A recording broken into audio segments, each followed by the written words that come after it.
Hello guys, welcome to the VAR channel, the VAR show. This is the YouTube channel, or probably you will hear the same content on Facebook too, or even SoundCloud. I don't know wherever you are hearing this content. So today I'm trying to diversify my knowledge, not knowledge actually, diversify my content what we are making here, and I'm trying to put a new segment as I'm always trying to continuously update and vary the contents that are being put up.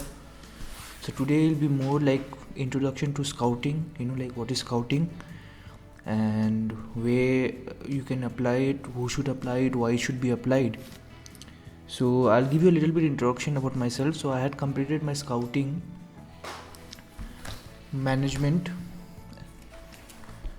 specialist in scouting, opponent scouting, young player scouting from Barcelona MVP school. So I learned a lot. It was an eye opener for me when I went there. So basically I'll just start. So you basically know who I am by now, because if you do not know, I'm Subhashish and I run this show right now. So you can also tune into this show on Fridays, BFM 91.2 megahertz. I mean, it's quite an informative show. It'll get a lot of knowledge about football. So basically scouting is basically when you see someone, something, and you try to get as much as information as possible. So it can be you are trying to see you are observing some players, some teams, some games. Like you observe some players, maybe you try to learn more about the players. Maybe you want to buy that player, you want to extend that person's contract, or maybe you have a agency which advise players and try to improve them. You also scout teams. You can scout your own team, maybe to improve, to see what is lacking, what can cause a downfall of the team, what is your weak point. So you can also scout the opponents. This is the most famous type of scouting which most of you might have come across, especially on YouTube and everything. So basically when you scout your opponent, you try to get as much information as possible, so that it becomes easier for you. You know what you're going to expect. Especially you would have heard about Marcelo Bielsa sent one of his backroom staff to Derby County's training ground. So this is all scouting. They basically go there and try to see formations, what they're going to use, so you can target their weaknesses. And also you scout games, as a general, maybe even most journalists are scouts. They go to games, they see games, they read what's happening. I mean, they read the game according to their knowledge. Everyone doesn't have the same knowledge. Some may have more, some may have less. So that's why you get different articles and different depth of scouting in the reports or articles that you read. So that is in a way of it's scouting actually. So basically, I'll just say you like how do we start scouting. So what is the basic use of scouting? So basically when you begin the week, okay, suppose you played a match today, you have managing a team, you are the scout of a team. So you played a game today, so you analyze the game today, post-match game, and gather information about the key points. Like maybe suppose you analyze the opponent's game, what's happening, this that, or you analyze your own game, like the game what you just played, what is the weak point, what is the strong point, what you did good, what you'll have to improve as a team, where was the spaces which could be exploited which you all didn't exploit, what was the correct pass, what was not the correct pass, how much should you hold on to the ball, how much you should not hold on to the ball, should you all do zonal marking, should you all do man-to-man marking, should you all do hybrid marking, should you all have two man providing the net in corners and set pieces, or should you have no man, how many people should attack, how many people. So these are some of the aspects that you cover during your analysis. So you make videos of the training session, because when you make videos, like you can involve the players. When you are just speaking, or you have handwritten notes or printed notes, players will not want to listen. So again, this is during the week. So you have first you analyze the opponent team, then you make videos of the training sessions and tactical sessions, what you want to do. So and the third step what you do is you make the opponent team analysis, That is for the next week what you're going to play. Then you base your training sessions according to that, what you want, how your opponent, when you do the opponent analysis, what you have learned from them, what is the weakness, what can be exploited. And then your last training sessions before games, or like you try to focus on those particular points, and you try to brushing up those parts which can hurt the opponent. Then again, the last part, you do the live analysis also.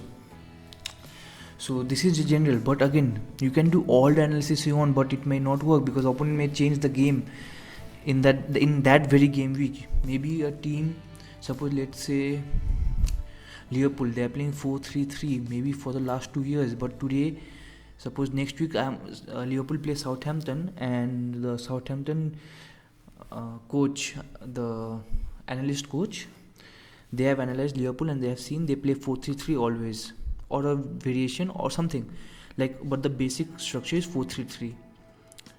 They do all the analysis, they prepare throughout the week, but when you come to the game they play 4-4-2. It can happen because you never know what's going to happen, but you try to minimize the risk as much as possible.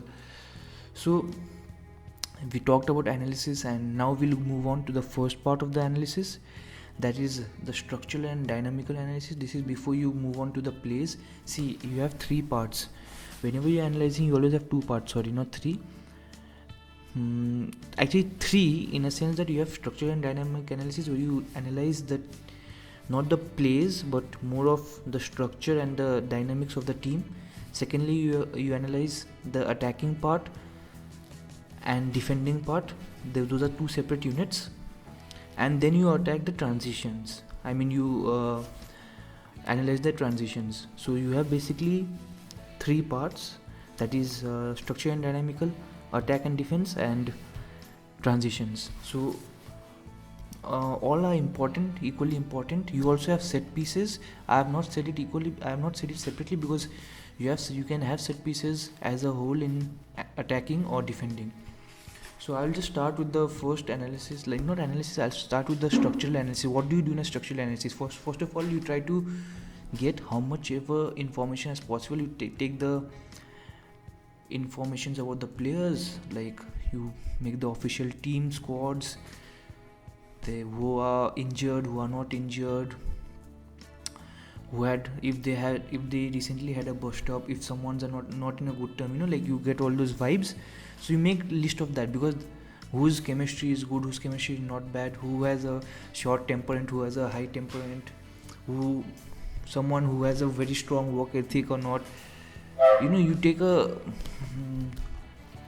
notice of all this. Suppose someone's contract is expiring in 6 months and he is regular player, but but he's not putting his best in. So you take all that down. Then you make the game system. So what is the formation that the team is using generally? Because there are some formations, like Liverpool use 4-3-3. So you need to have a game system. You need to make a list of an image or a formation where you see what are the formations they're using and who are the most regular players in that. So this will help you, because what happens is that you can visualize what it is. Otherwise, you wouldn't want, like, if suppose, like, again, there might be teams who are playing 4-2-3-1, 4-3-3, 4-2-3-1, 4-1-4-1. Like, it can be very different in every game, but mostly they will prefer to play some formation which they have used more than the other. It means you will find a pattern. Maybe they play 4-1. Maybe they play 4-1-4-1 against teams who are deploying a low block. Maybe a team plays 4-4-2 against a team which is deploying a high block. I'm just giving examples. I'm not saying someone does or you should do that, but you can find a pattern and you make a game system, that is the formations. After that, you have to short down. You have taken the official squad. Now you have to make the starting 11, which has been the starting 11 for the last 10 games of 12 games in that particular competitions. Now this may vary according to competitions. Maybe you have a particular starting 11 in in the league and another particular starting 11 in the Champions League and another particular starting 11 in the cup competition, sorry. So this you have to take into case. So you can't have, suppose you are playing them against them in the league, you can't have the official starting 11 of the cup competition. You have to take the last 10 games of the club, last 10 starting 11 of the club league games. Or suppose similarly, if you're doing for the club cup games, so you have to take last 10 for the cup games. Only if there is no data available, you go for the whichever data is available. So then you write down the possible subs and what are the timings, like types of substitutions, so that you can do in the other part I'll just mention. So this is the basically in this step. Now third step, what you do is you make a list of all the players who are probable to start the game and the possible list of players who will be substitute. Then you have our fourth step, which is the variance and alternative. So in variance, what you do is you see now what is the tendency in substitutions, what is the most common substitutions. Like this is a very old example, and this was when I was doing when I prepared this project, so I will just mention what it is. So when Madrid were under Santiago Solari last year in December, so the player substituted in the most number of times was Isco, and the player substituted out was Bale. You can find a pattern. So all the first substitution always took around the 57 minute, second substitution around the 63rd, and the third around the 76th. So it might not be dot 57, but it may be around 50 minute, 53 minute, 55 minute. But these were the three substitutions which, unless there is an injury, these were the most probable substitutions. And again, I'm speaking in terms of Santiago Solari. So when he was managing Real Madrid, so what happened is that they would not make huge tactical changes when they were making substitutions. Like some of them, like you might see Bielsa, so they make, if something is going wrong, they change, they just change, and they make changes and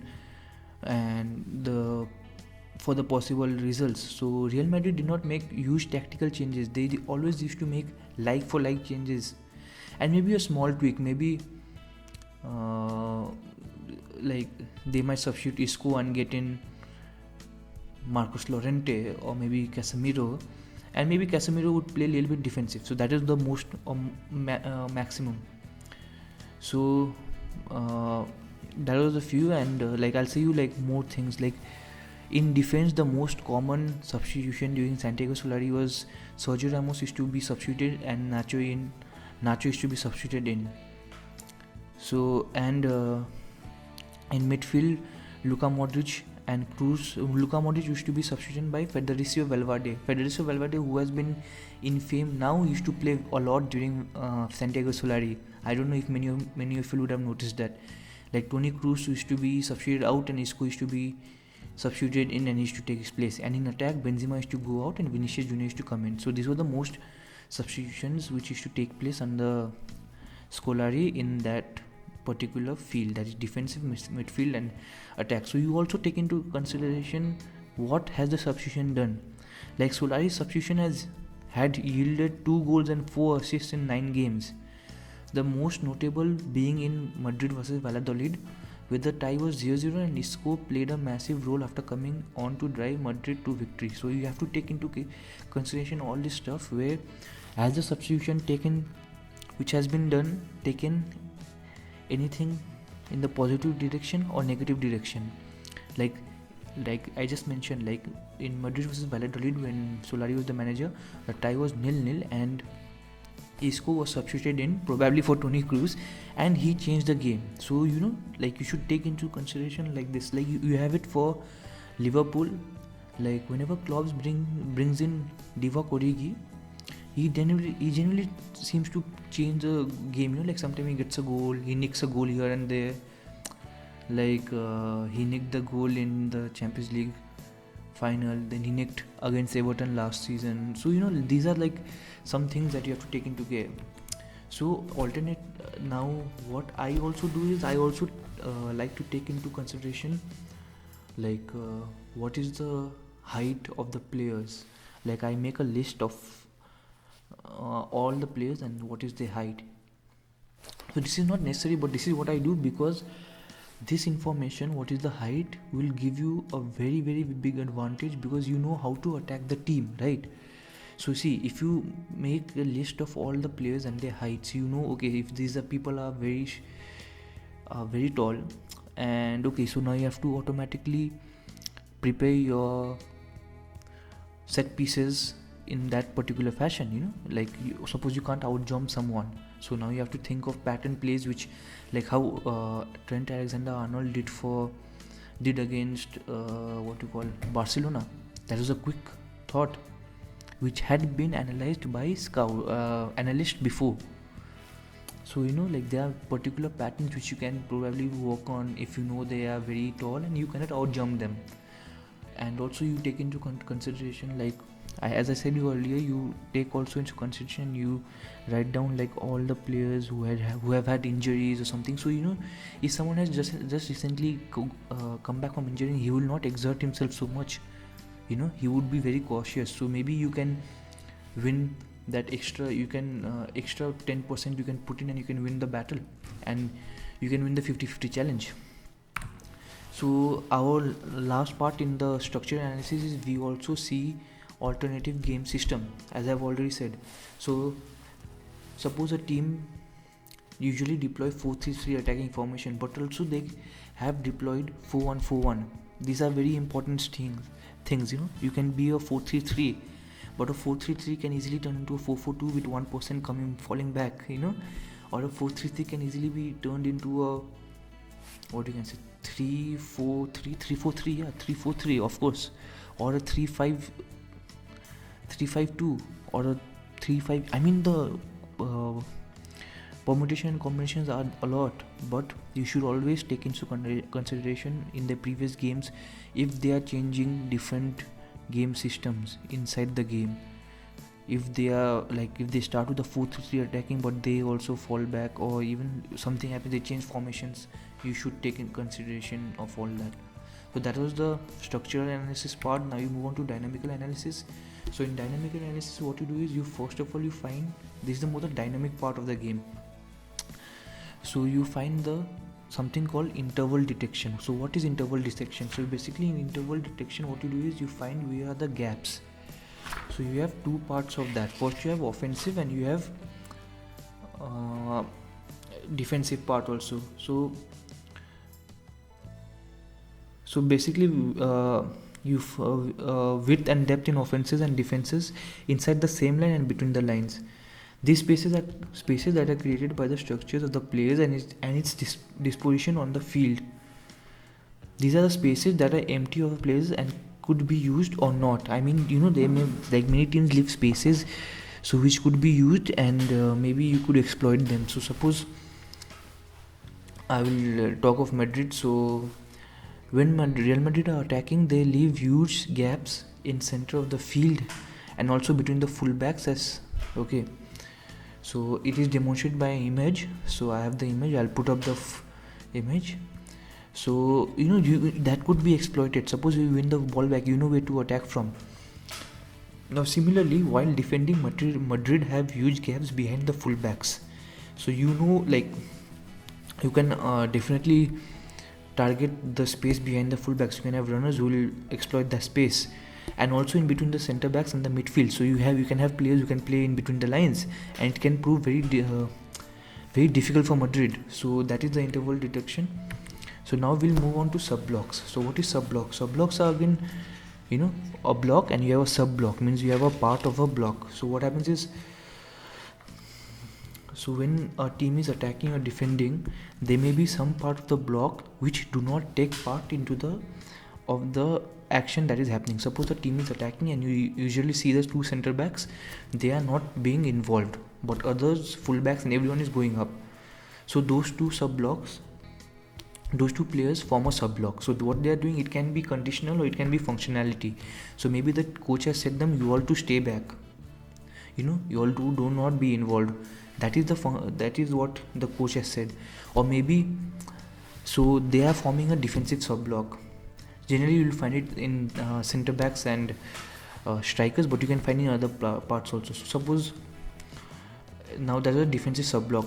Suppose in attacking, so that was in attacking, sorry, because when you are attacking, the defense fall back. Now in defensive, when the team is defending, suppose the striker does not fall back and he's staying up only, he's not falling back to defend. This usually you can see maybe the likes of Messi, he didn't fall back to defend, or Ronaldo, he didn't fall back to, so he's a sub block up front. So what is the thing here is, see, first of all, Messi and Ronaldo do not defend and their coaches don't ask them to defend. So that is totally understandable, but other players are there who do that. So this can be due to two reasons. First of all, it might be a pre-planned move that you stretch the field by staying up, or it can be that the person is tired and he doesn't have the proper physical conditionality to take part. So you should take into consideration all this during when you're analyzing. You should see all this and you should be able to point it out. So sub block formation is done. Now you have change in position. So many times what happens is that players, football is a continuous game and people change lines and they change positions.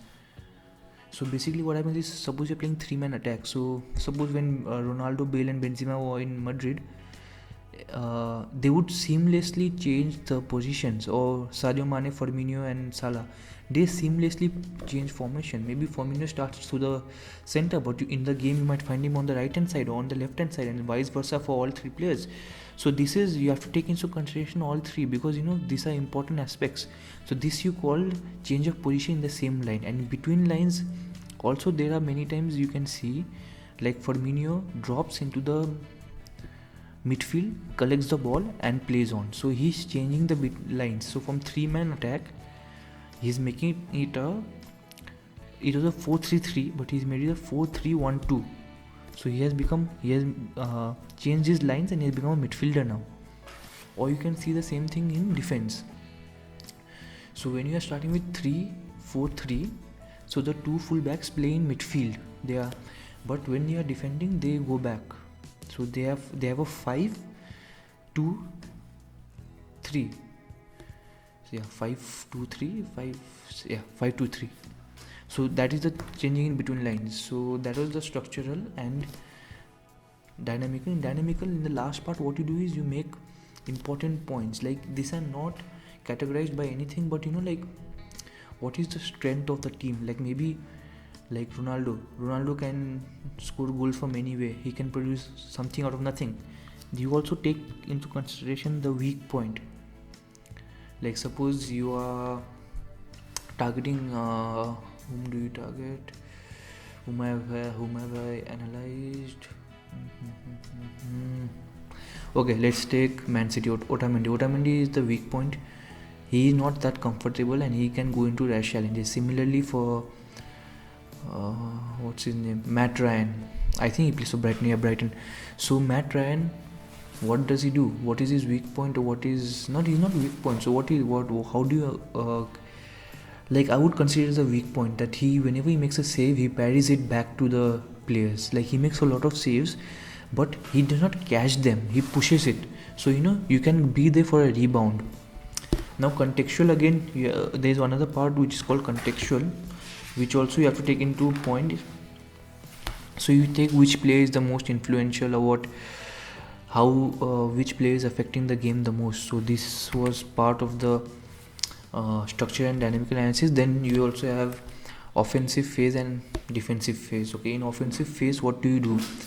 So in offensive phase, first you have three parts in offensive phase. You have starting of the game, which can be static or dynamical. Then you have building of the game. Then you have finishing of the game. So starting of the game is basically how do you start the game? That is static. When you have outs like the goal kicks, what is it? Like, in the starting of the game, what do you do is you can have two types. One is static, one is dynamical. So suppose the goalkeeper has caught the ball, how does it start? Or if it has gone for a out, how does it start? So in starting of the game, again, you can have short and long, because long balls also some of them play, and you can play short also. In short, again, now it's one. So you first, when you start in starting of the game, what do you see? You see who, if it is short or long first, and if it's short, in statical and dynamical, you find if there is any difference. So suppose if they're playing, most of them play the same way, so you see what is the formation that team is using when they're starting of the game. Suppose they have 3 men back. If they're starting, suppose generally I'll say you, I have the Madrid analysis on front of me, so I'll just say you what they do. Or this can be said about Barcelona also, when they do. So Real Madrid, this is again under Santiago Solari. Real Madrid plays short dynamical passing from the back. The main architects are the 2 centre back holding midfielder. Madrid deploy a 2-1-4-3. Remember, they deploy a 4-3-3, but during starting of the game they played 2-1-4-3.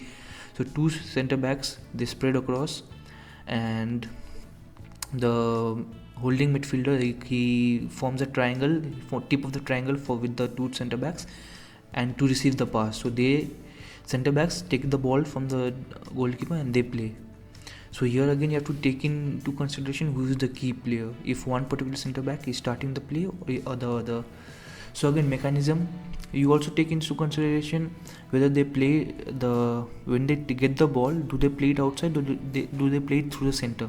This is important, because some players, not Madrid, some other team, they may take the ball and they may play it through the channels, outside channel, flanks, and some will play it through the centre. So you have to take care of that. I mean, you have to note what's happening and what is, if there is any particular pattern that they're following, and also you have to take into consideration the risk evaluation. How much risk are they willing to take? Like Man City, if you see them, they're out of 1 to 5, if 5 being the most risky, Man City will go up to 5 while playing out of the back. But similarly, Burnley or someone will be 1. It means they will not take that much risk. So again, dynamical, long game. If you're playing long game, if someone plays long game, again the same thing. You see the structures, who are the key players, if someone is running for the ball, who is trying to win the ball, what is the mechanism, if they have any mechanism, like if one guy is trying to head it over or something, and if one guy is trying to hit it and someone is going to run behind the player contesting the ball, something like that. You have to find mechanisms, and also you have to see how have they prepared themselves for the second play. So the second play after the long ball. So similarly for dynamic and static, both you can take care of the long game, you have to take into consideration. Then after that you move on to the next part of the offensive phase, that is building of the game. So in building of the game, again you take the structure. What is the structure of the team? What is happening there? Mechanism. So how, if they are following any particular pattern in their building.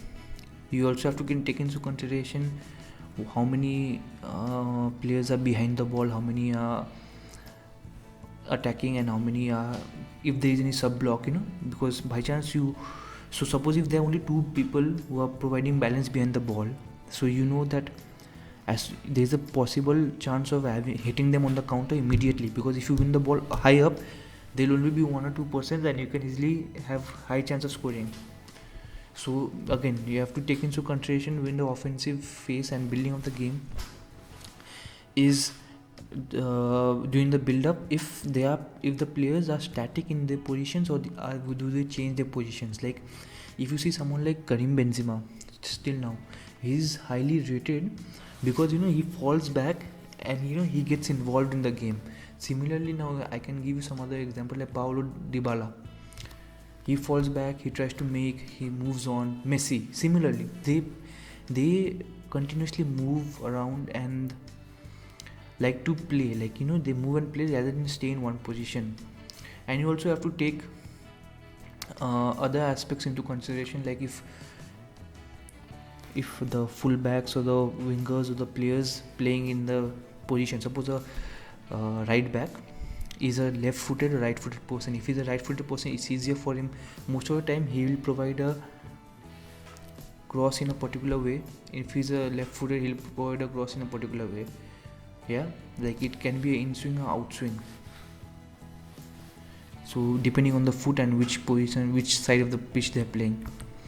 Now in the last part, that is the finishing, that is generally inside the D box. And so you see, you try to analyze how do they finish. Do they take a lot of long shots, or do they shoot from inside? Because you need to be able to say your keeper what to expect, or your defenders what to expect. Suppose a team only finishes from outside the D box,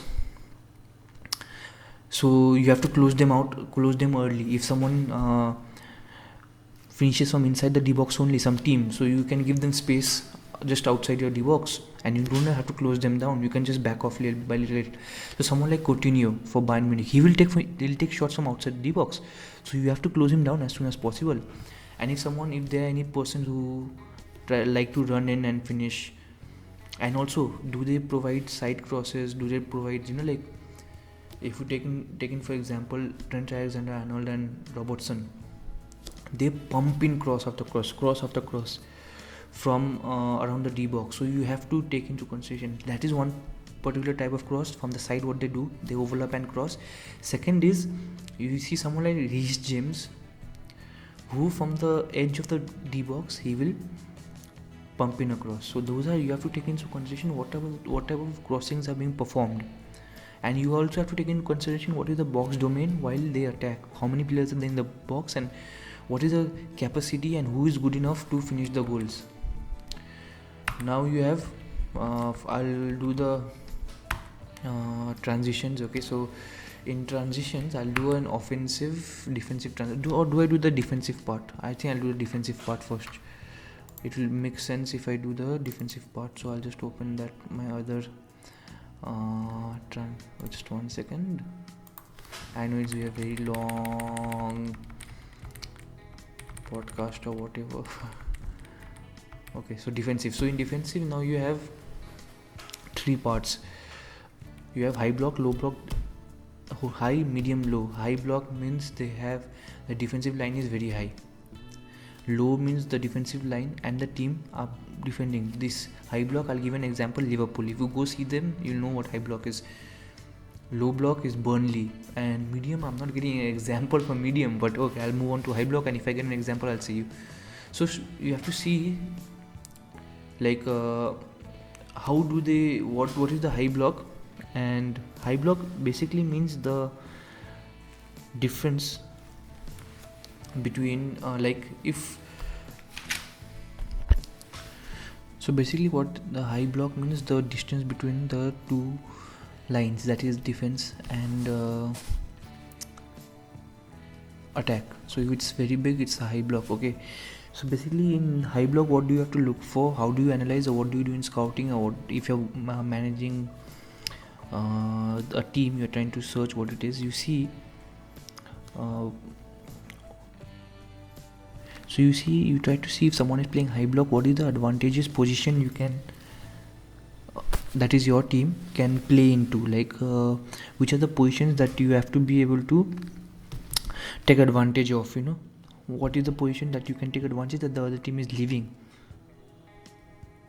Also, you have to be able to see if the team have first line of pressure or not, and if they have first line of play, what do the players do, and you have to take the behavior of both the lines. And also, if the first line, if they make you play long, or make you play allow passes through them, you should also note down what is the defensive line height, how big is the if it's near the halfway line or whatever.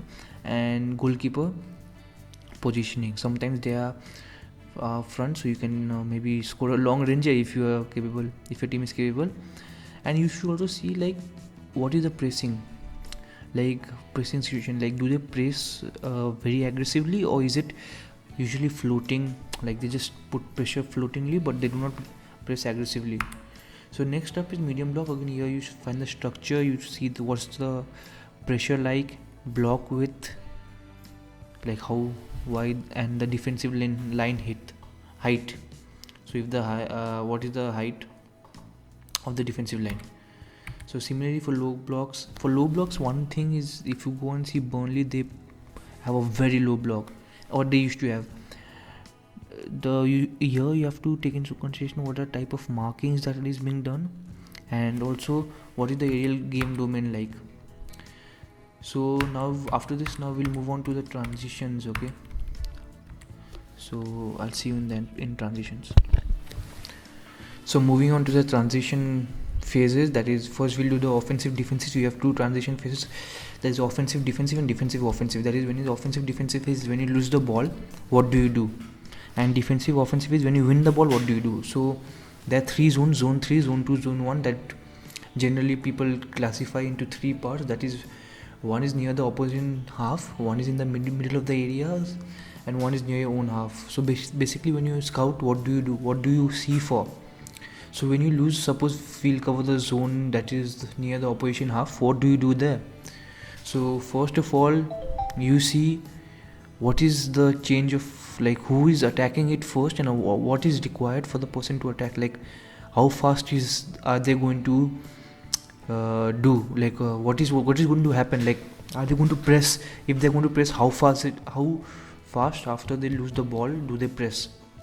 And if they are pressing, what is the organization of the pressing? Like, do they have any pattern? Like, if they are pressing in one side and they're not pressing the other side falls back to provide cover. Like, if they lose it in the high up zone, and if defenders and fullbacks are there, maybe the wingers of the wingers and the fullback of that respective side will press, and the other side will fall back to provide cover. Or if they're having any block creation, like if the person nearest to the ball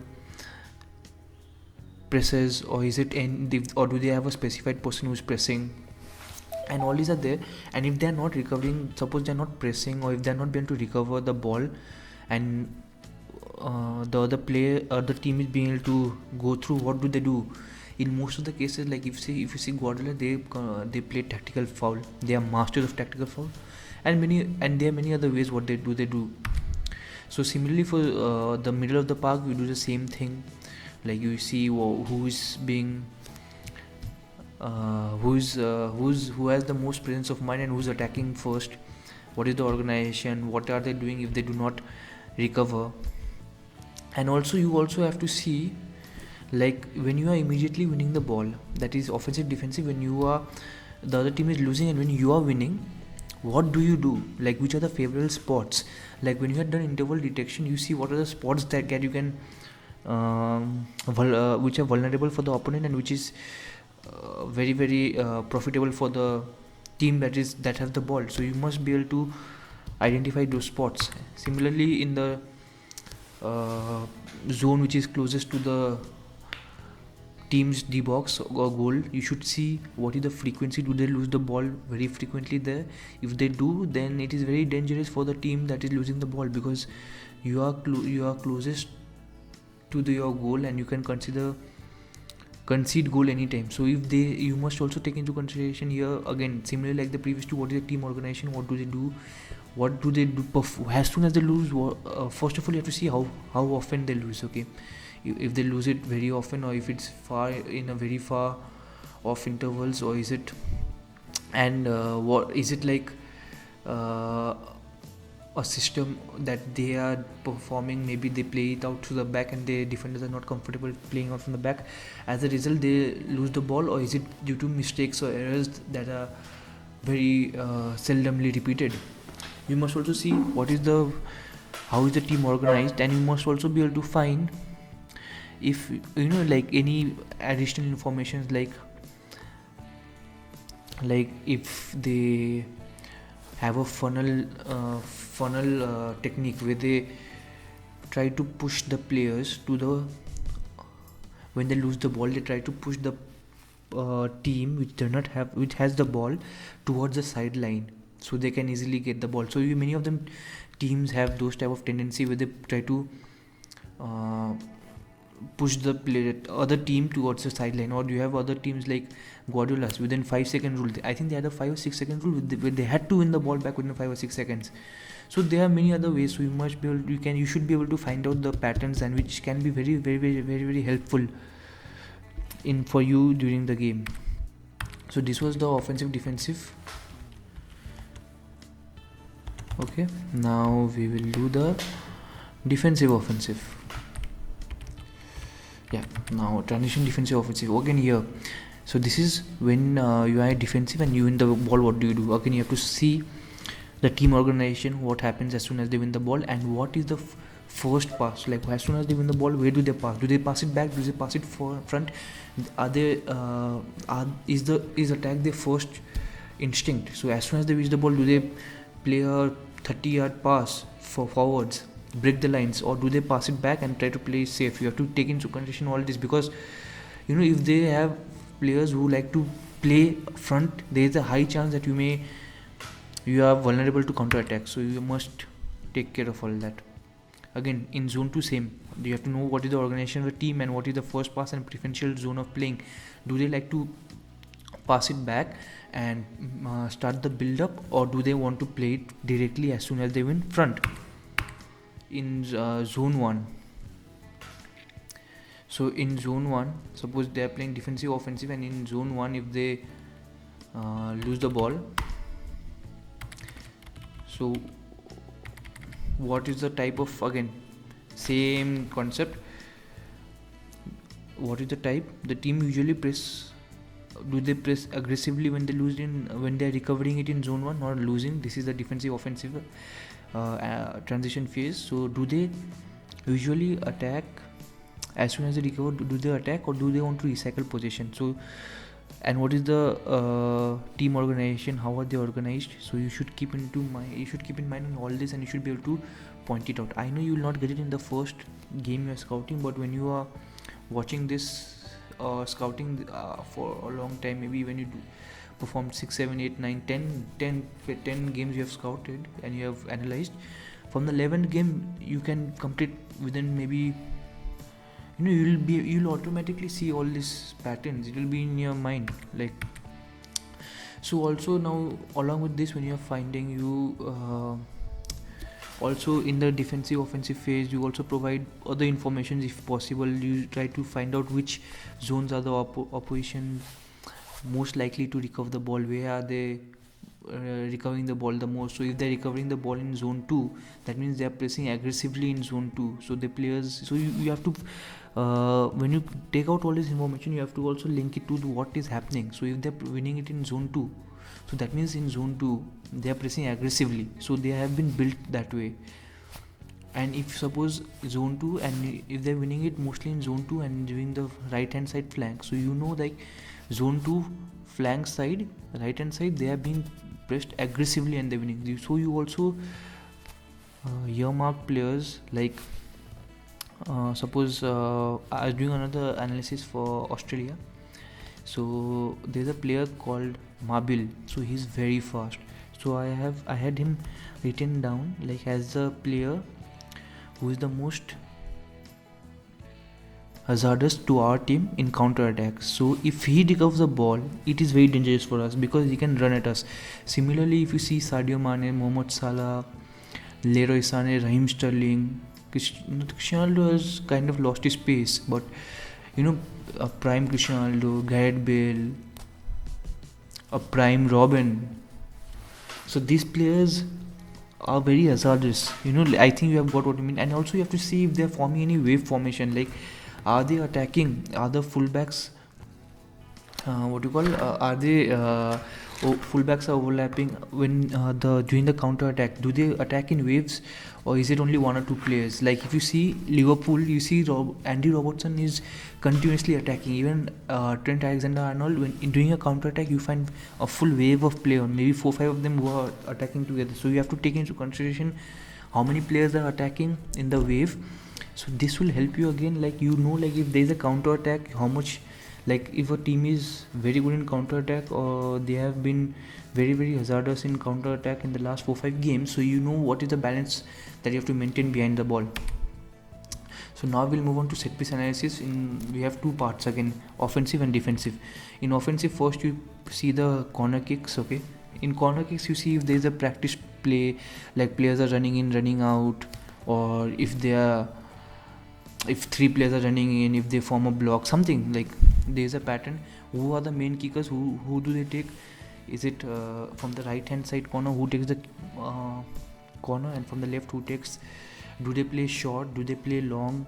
What is the frequency of playing short? What is what is the pattern of play if the play is short. All this you have to take into, you have to when you're scouting, you have to take into consideration. Also you have to take into consideration the number of players and a box occupation. So how many players are involved in the corner play, like, and what is the box occupation, and what is the second domain, that is how many players are providing safety net for the like suppose if the corner is rebound, a player heads it out, so who's providing a cover for the opponent teams and how many players are providing. So you have to take into consideration, you have to note everything of this sort when you're scouting for offensive set pieces and corner kick. So free kicks, again, who's the main kicker, what is the organization and type of kick, is it short, long, medium, do they mix it up. Free kick far, that was far, for far kick free kicks, and the side free kicks, who are the main kickers, what is the organization, what is the second play domain, how many players are attacking, what is the box domain, and what is the safety net, type of kicks, is it in swing, is it out swing. So you have to take it into consideration, all of this. So again, direct free kicks, who are the main kickers, and what is the clearance domain, and how many players are participating, like if they have a pattern where 3 players are standing next to the ball, so you have to take into and who is kicking. Again, type of throwings, what's the type of throwing, is it long, small, fast, quick. Like recently Liverpool had appointed a throwing coach, and there were a lot of dissatisfied people, notably Liverpool legend himself, Steve Nicol, who was like, oh, what are they doing.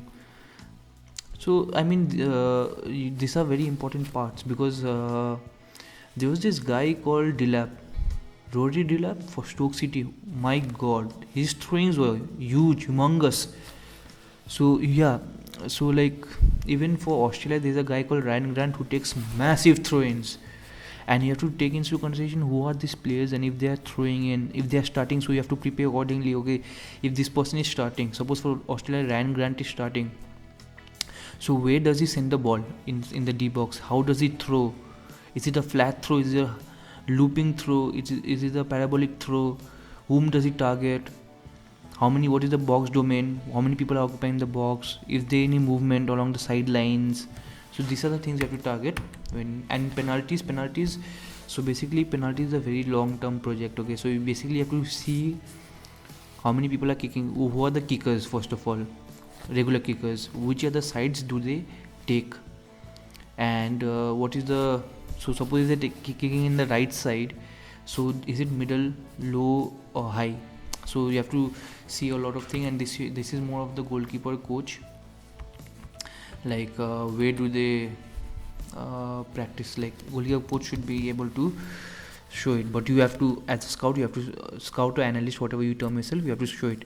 So again, next is goalkeeper kicks. So what is it, is it short, fast, do they play it long, or do they start it from the back.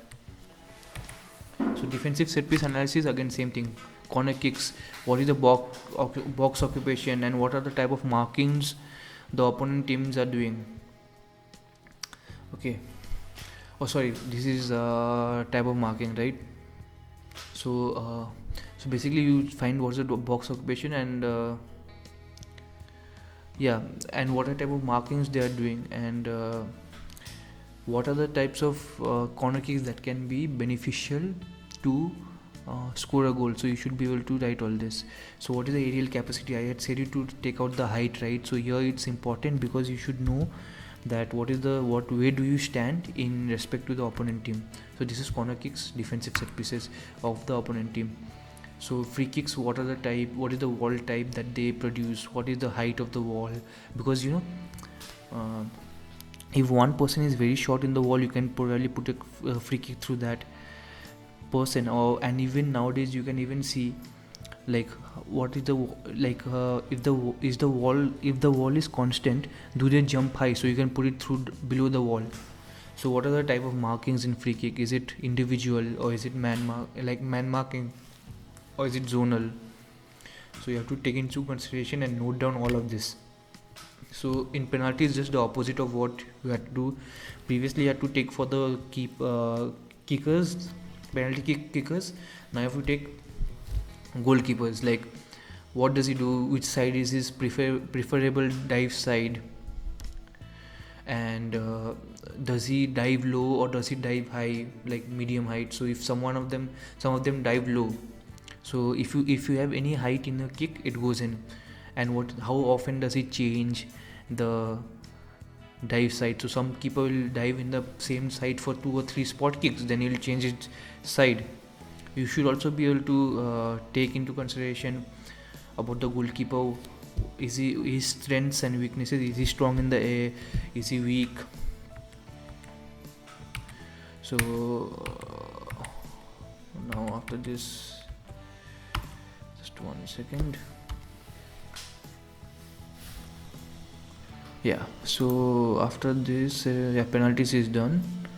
So now we move on to the defensive patterns. Okay,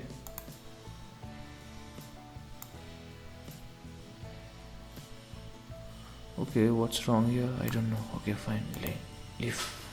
So I will play it. Okay, so now you have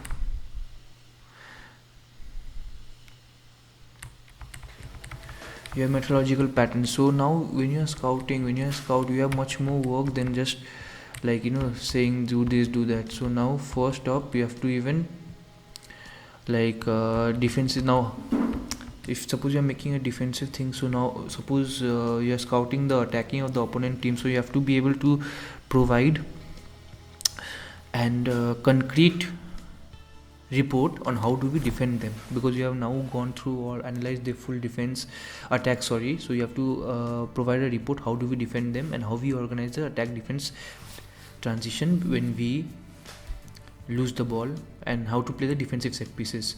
So you have to make for all 3 zones and all 3 parts all around the pitch, and you have to justify your thing, and also the training concepts like that you should practice, and the team objectives, what you should do, and which are the favorite spaces to take advantage of. All this you should be able to provide.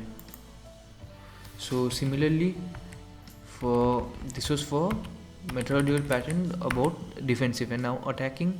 How do we attack them? How do we organize offensive defensive transition, and how to play offensive set pieces? So like I said, you should be able to provide concrete report on what according to you is the best way that we can win against them.